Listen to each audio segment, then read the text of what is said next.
Hi అండి, welcome back to my channel.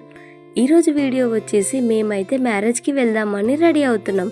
ప్రతి ఇంట్లో ఉండే ఒక ప్రాబ్లం, నా వైఫ్ తొందరగా రెడీ అవ్వదు, లేటుగా రెడీ అవుతుంది అనే వాళ్ళ కోసం ఈ వీడియో.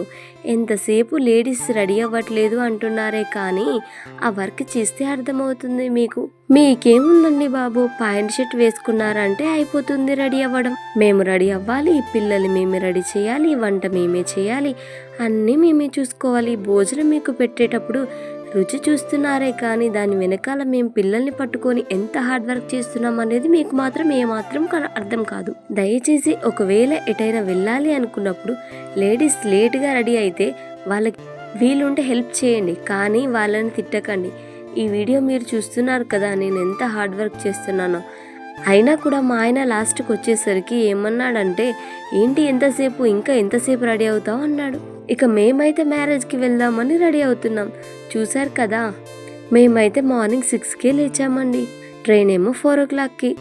6కి లేచిన దగ్గర నుంచి స్టార్ట్ వర్క్ చేయడం. ట్రైన్ దగ్గరకు వచ్చింది కానీ నా వర్క్ మాత్రం అయిపోవట్లేదండి.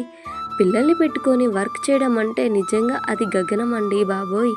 చూసే వాళ్ళకి అస్సలు ఏమీ అర్థం కాదు, చేస్తేనే తెలుస్తుంది. ఊడ్చాలి, పాపను చూసుకోవాలి, గిన్నెలు తోమాలి, పాపను చూసుకోవాలి, బట్టలు పిండాలి, వంట చేసుకోవాలి, పాపను చూసుకోవాలి. ఎన్ని చేసినా కూడా లాస్ట్కి మాత్రం తిట్లు తప్పవు. నన్ను మా ఆయన అయితే ఫాస్ట్ అంటున్నాడే కానీ నేనేమైనా రోబోనా అండి ఫాస్ట్గా చేయడానికి?